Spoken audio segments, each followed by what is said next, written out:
ಮೇಯ್ನು ಉದ್ದೇಶ ನಿಮ್ಮನ್ನೆಲ್ಲರನ್ನೂ ಇನ್ವೈಟ್ ಮಾಡಬೇಕಾಗಿತ್ತು. ನಮ್ಮ ಮೈಸೂರಿನ ಪತ್ರಿಕಾ ಮಾಧ್ಯಮ ಮತ್ತು ಮೈಸೂರಿನ ಎಲ್ಲ ಜರ್ನಲಿಸ್ಟ್ಗಳನ್ನ ಆದಷ್ಟು ಜನಕ್ಕೆ ಇನ್ವಿಟೇಷನ್ನ ತಲುಪಿಸೋ ಪ್ರಯತ್ನ ಮಾಡಿದ್ದೀವಿ. ಸೊ ಆದಷ್ಟು ಜನಕ್ಕೆ ಇನ್ವಿಟೇಷನ್ ತಲುಪಿಸೋ ಪ್ರಯತ್ನ ಮಾಡಿದ್ದೀವಿ. ಯಾರ್ಯಾರಿಗೆ ಮಾಧ್ಯಮದಲ್ಲಿ ತಲುಪಿಲ್ಲ ಇದ್ರ ಮೂಲಕ ಇನ್ವೈಟ್ ಮಾಡ್ತಾಯಿದ್ದೀನಿ. ಮದುವೆಗೆ ಬನ್ನಿ ಎಲ್ಲರೂ.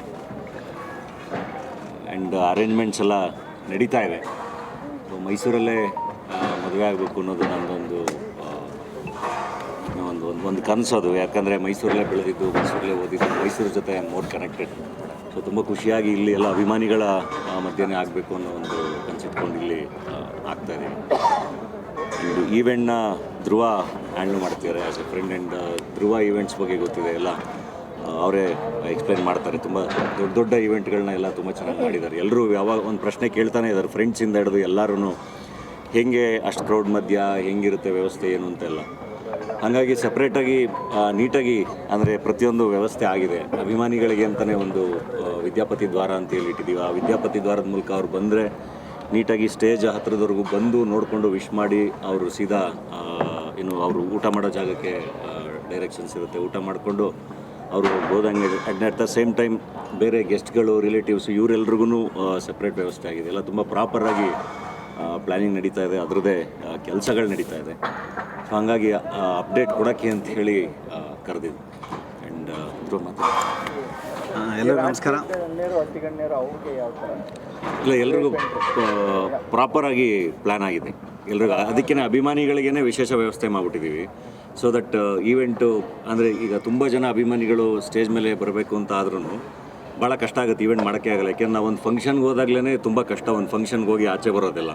ಸೊ ಹಂಗಾಗಿ ಸ್ಟೇಜ್ ಹತ್ರದವರೆಗೂ ಬಂದವರು ನೋಡಿಕೊಂಡು ಊಟಕ್ಕೆ ಹೋಗ್ಬೋದು, ಆ ಥರನೇ ವ್ಯವಸ್ಥೆ ಆಗಿದೆ. ಸರ್ ಈಗ ಏನಂದರೆ ಈಗ ಆ್ಯಕ್ಚುಲಿ ಒಂದು ನಿಮಿಷ ಮಲ್ಲಿದ ಅವರೇ ನೀವು ಏನಂದರೆ ಎಲ್ಲ ನಮಸ್ಕಾರ. ಫಸ್ಟು ಲಾಸ್ಟ್ ನಾವು ಶಿವಣ್ಣವ್ರ ಮಗಳು ಮದುವೆ ಮಾಡಿದ್ವಿ, ಯಶ್ ಸರ್ ಮದುವೆ ಮಾಡಿದ್ವಿ. ಆಮೇಲೆ ಯಶ್ ಸರ್ ಚಿಕ್ಕ ಫಂಕ್ಷನ್ ಕೂಡ ಮಾಡ್ತಾಯಿದ್ವಿ. ಆಮೇಲೆ ನೆಕ್ಸ್ಟ್ ಮೊನ್ನೆ ಬೈತಿ ಸುರೇಶ್ ಸರ್ ಮತ್ತು ವಿಶ್ವನಾಥ್ ಸರ್ ಏನು ಮದುವೆ ಆಗಿದೆ, ತುಂಬ ಎಲ್ಲರೂ ಭಾಳ ಪ್ರಶಂಸೆ ಪಡ್ತಾಯಿದ್ರು. ಅದು ನಾವೇ ಮಾಡಿದ್ವಿ. ಜಯಮಾಲ ಮೇಡಮ್ ಮಾಡಿದ್ವಿ. ಆ ಥರ ಹೋದರೆ ನಮ್ಮದು ಎಕ್ಸ್ಪರ್ಟೈಸ್ ಇರೋದೇ 50,000 70,000 1 ಲಕ್ಷ ಜನ ಬಂದರೆ ಅದನ್ನು ಮ್ಯಾನೇಜ್ ಮಾಡೋದೇ ಒಂದು ಎಕ್ಸ್ಪರ್ಟೈಸ್. ಮೊನ್ನೆ ಲಾಸ್ಟ್ ಯಶವಂತರಾಯ್ ಪಡಿ ಸರ್ ಉತ್ತರ ಕರ್ನಾಟಕದಲ್ಲಿ ಇಂಡಿಲೋ ಒಂದು ಮಾಡಿದ್ವಿ, ಸೇಮ್ 7ನೇ ತಾರೀಕಿಗೆ. ಸೊ ಸೇಮ್ ದಿನ. ಸೊ ಏನಂದರೆ ಪ್ರತಿಯೊಬ್ಬರು ಡಾಲಿ ಸರ್ ಫಸ್ಟ್ ಮೀಟ್ ಆದಾಗಲೇ ಅಂದರು, ಫಸ್ಟ್ ಬಂದಿದ್ದ ತಕ್ಷಣ ಧ್ರುವ ನಂಗೆ VIP ಅದೆಲ್ಲ ಇದ್ದೇ ಇರುತ್ತೆ. ಬಟ್ ನಂಗೆ ಏನಂದರೆ ನಂಗೆ ಫ್ಯಾನ್ಸ್ಗೆ ಹೆಂಗೆ ಖುಷಿಯಾಗಿ ಹೋಗ್ತಾರೆ, ಯಾವ ಜಾಗ ಬೆಸ್ಟ್ ಆಗುತ್ತೆ ಅಂತೇಳಿ ಫಸ್ಟು ಸಾರಾ ಚೌಲ್ಟ್ರಿ ಅದು ಇದು ಎಲ್ಲ ಮಾಡಿಕೊಂಡು ಕೊನೆಗೆ ಎಕ್ಸಿಬಿಷನ್ ಗ್ರೌಂಡಲ್ಲಿ ಲಾಸ್ಟ್ ಟೈಮ್ ನಾವಿಲ್ಲಿ ಮಾದೇವಪ್ಪ ಸರ್ ಅವ್ರ ಮಗನ ಮದುವೆ ಮಾಡಿದ್ವಿ, ಅನಿಲ್ ಬೋಸ್ ಸರ್ದು ಇಲ್ಲೇ ಮಾಡಿದ್ವಿ ಮದುವೆ. ಸೊ ಅವಾಗ ಏನಾಗಿತ್ತು, ಅದೇ ಥರ 60,000 ಜನ ಇದೇ ಜಾಗಕ್ಕೆ ಕ್ರೌಡ್ ಬಂದಿದ್ದರು. ಪಾರ್ಕಿಂಗ್ ಫೆಸಿಲಿಟಿ ನೀಟಾಗಿ ಆಗಿತ್ತು. ಎದುರುಗಡೆ ಬೇರೆ ಮಾರಾಣಿ ಅವ್ರದ್ದು ಪ್ಲೇಸ್ ಏನಿದೆ ಅಲ್ಲೂ ಪಾರ್ಕಿಂಗ್ ಪ್ಲೇಸ್ ಮಾಡಿದ್ವಿ. ಸೊ ಜನ ಬರೋದಕ್ಕೆ ಏನಾಗಿದೆ, ಅಲ್ಲಿ ನೀಟಾಗಿದೆ ತುಂಬ. ಸೊ VIP ಇದು ಫ್ಯಾನ್ಸ್ ಯಾರೇ ಬಂದರೂ ಆರಾಮಾಗಿ ಬರ್ಬೋದು, ಊಟ ಮಾಡ್ಬೋದು, ಆಮೇಲೆ ವಾಪಸ್ ಹೋಗ್ಬೋದು, ಮತ್ತು ಕಾರ್ ತೊಗೋಬೋದು, ಮತ್ತು ಸ್ಪ್ಲಿಟ್ ಆಗ್ಬೋದು.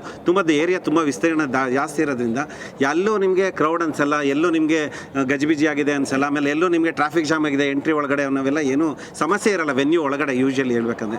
ಸೊ ಅದೊಂದು ಮೇಯ್ನ್ ಇಟ್ಕೊಂಡು ಜಾಗ ಸೆಲೆಕ್ಟ್ ಆಯಿತು. ಫಸ್ಟ್ ಪಾಯಿಂಟು ಜಾಗ ಸೆಲೆಕ್ಟ್ ಆದಮೇಲೆ ನೆಕ್ಸ್ಟು ಅಣ್ಣಂದು ಏನಿತ್ತಂದರೆ ಎಲ್ಲರಿಗೂ ಒಂದು ದ್ವಾರ ಅವ್ರಿಗೆ ಕರೆಕ್ಟಾಗಿ ಬರ್ಬೇಕಾದ್ರೆ ನನ್ನ ಹತ್ರ ಕರೆಕ್ಟಾಗಿ ಡೈರೆಕ್ಟ್ ರೀಚ್ ಆಗಬೇಕು.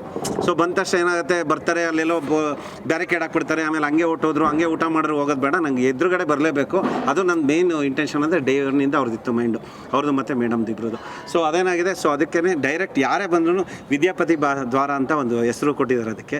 ಸೊ ಎಲ್ಲಿಂದ ವಿದ್ಯಾಪತಿ ದ್ವಾರ ಅಂತ ಇರುತ್ತೆ ಅದನ್ನು ಫಾಲೋ ಮಾಡ್ಕೊಂಬಂದರೆ ಡೈರೆಕ್ಟ್ ಅವರು ಸ್ಟೇಜ್ ಹತ್ರ ಇವರು ಎಲ್ಲಿ ನಿಂತಿರ್ತಾರೆ ಅಲ್ಲಿ ಮುಂದೆ ತನಕ ರೀಚ್ ಆಗ್ತಾರೆ. ಆ್ಯಕ್ಚುಲಿ ರೀಚ್ ಆಗಿ ಆಮೇಲೆ ಊಟಕ್ಕೆ ಹೋಗ್ಬೋದು, ಆ ರೀತಿ ಒಂದು ವ್ಯವಸ್ಥೆ ಇದೆ.